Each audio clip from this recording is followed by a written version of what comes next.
तो झुकना ही पड़ेगा। वो उसने सर उठाने के लिए उसको कहा किसने था? हम्म। सबसे पहली चीज, मालदीव इंडिया का हिस्सा था, इंडिया से अलग हुआ। उसका मुल्क इंडिया से चलता है। उसके मेजॉरिटी एक्सपोर्ट्स इंडिया के हैं। उसका मेजॉरिटी एफडीआई इन्वेस्टर इंडिया है। अरे पाकिस्तान ने ऑफर की है मालदीव को कि आपको हम पैसे देंगे, हम आपको फंडिंग करते हैं, ओह रियली? फाइनेंशियल एड देंगे। पाकिस्तान में उठाने को नहीं है, पाकिस्तान कहाँ से फंडिंग करेगा? वो बिका क्योंकि वो करप्ट पार्टी से आता है। और चाइना लव्स करप्ट पीपल। हमारा एग्जाम्पल देख लो पाकिस्तानी हुआ। किसी बच्चे के बहुत क्रिटिकली वो बच्चा बीमार था, इल था, तो अच्छा। अब उसको दूसरे आइलैंड पे लेके जाना था या इंडिया लेके जाना था, मतलब उसके लिए इंडिया के वो हेलीकॉप्टर इस्तेमाल करने पड़ते, जो इंडिया के हेलीकॉप्टर मालदीव में ही डिप्लॉय हुए हैं, 2 हेलीकॉप्टर और एक डॉर्नियर जहाज। अच्छा। नीजू ने नहीं इस्तेमाल करने दिया, बोला इंडिया के नहीं इस्तेमाल होंगे, वो बच्चा मर गया।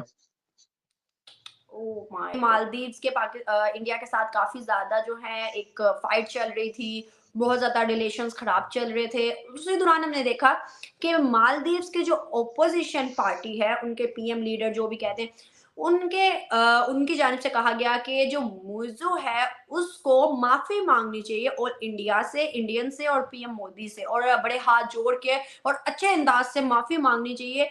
क्योंकि जो इंडिया और मालदीव्स के सिस्टम था, एक तो ट्रेड का और इन्वेस्टमेंट का, तो वो बहुत ज़्यादा इंडिया की जानिब से किया गया हुआ था, और ऑलमोस्ट ऑलमोस्ट इंडिया के ऊपर ही मालदीव चल रहा था। तो इन सारे सिनेरियोज को देखते हुए उन्होंने ये कहा। क्या आप समझते हो कि इस सारी चीज़ों में इंडिया जिस तरह से बड़ा एक इम्पोर्टेंट फील हो रहा है मालदीव्स के लिए, दुनिया के लिए, उसके क्या सिनेरियोज दुनिया की नज़र में बन रहे हैं कि मालदीव झुक रहा है इंडिया की तरफ? तो झुकना ही पड़ेगा। वो उसने सर उठाने के लिए उसको कहा किसने था? हम्म। सबसे पहली चीज, मालदीव इंडिया का हिस्सा था, इंडिया से अलग हुआ। उनका सबका ओरिजिनल जो ओरिजिन है वो इंडियन है। स्पेसिफिकली बोले तो साउथ इंडियंस हैं, जितने हम्म। भी वहां पर लोग रहते हैं। उसके बाद मीजू एक रेडिकल पार्टी से आता है, एक्सट्रीमिस्ट पार्टी से बिलोंग करता है। और ये पहले टेलर था। ये टेलर से आज प्राइम मिनिस्टर बन गया। तो वही बात है कि गधे को कुछ दे दो तो वो गधा ही रहता है। तो ये वो वाली बात है। ठीक है। दूसरा, चाइना के बलबूते पे इसकी पार्टी आगे बढ़ी है। चाइना ने इनकी पार्टी को फंडिंग किया। वैसे तो चाइना इनको घेरना चाहता था, क्योंकि मालदीव की जो जियो पॉलिटिकल लोकेशन है वो बड़ी आप समझे इम्पोर्टेंट है। रेड सी से जब शिपें गल्फ ऑफ एडेन में आती हैं, तो एडेन से जब वो इंडियन ओशन में एंटर करती हैं, तो उनको सबसे पहला मुल्क जो होगा वो मालदीव नजर आएगा। उसके बाद अमेरिका का जो बेस है इंडियन ओशन में, एक वाहिद बेस, एक ही बेस है अमेरिका का इंडियन ओशन में। इंडियन ओशन की बात कर रहा हूँ, कंट्री की बात नहीं, समंदर की बात कर रहा हूँ। हम्म। तो वो है डीगो गार्सिया। तो वो मालदीव डीगो गार्सिया के बहुत करीब है। तो इंडिया वहां पे भी नजरें रख सकता है। सिमिलरली चाइना के भी यही मफादात है कि अमेरिका के ऊपर भी नजर रखेंगे, वहां से सारा ट्रेड आएगा, उसके ऊपर भी नजरें होंगी।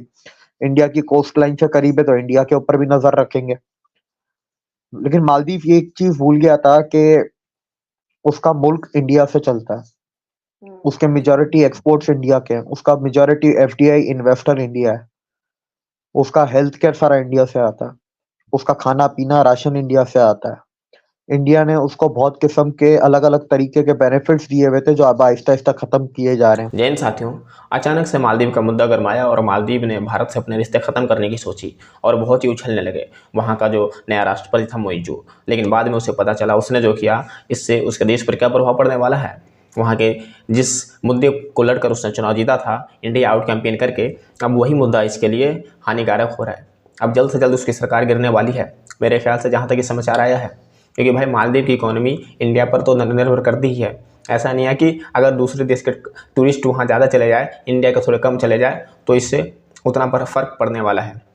वो सोचे कि इंडिया के टूरिस्ट की जगह कहीं और के बुला लेंगे। सिर्फ टूरिस्ट की बात नहीं है यहाँ पर, उसकी जो जियोग्राफिक कंडीशन है वो जहाँ पर स्थित है उसमें इंडिया की बहुत ही बड़ी भूमिका है।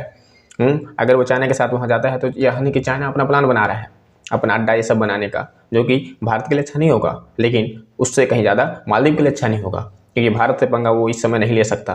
भारत ने उसको पाला है, उसको कई बार बचाया है, उसके बाद भी वहाँ के जो लोग हैं इसलिए अब इसकी सरकार के खिलाफ आ रहे हैं।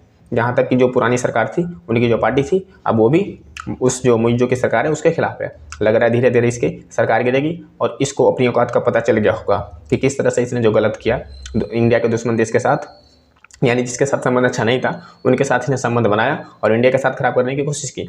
और इंडियन आर्मी जो वहाँ पर थी वहाँ उनकी सहायता के लिए थी। उनकी सहायता नहीं लिया, जिसके कारण इनकी एक बच्ची भी मर गई। तब भी इनको घमंड है। अब बताओ।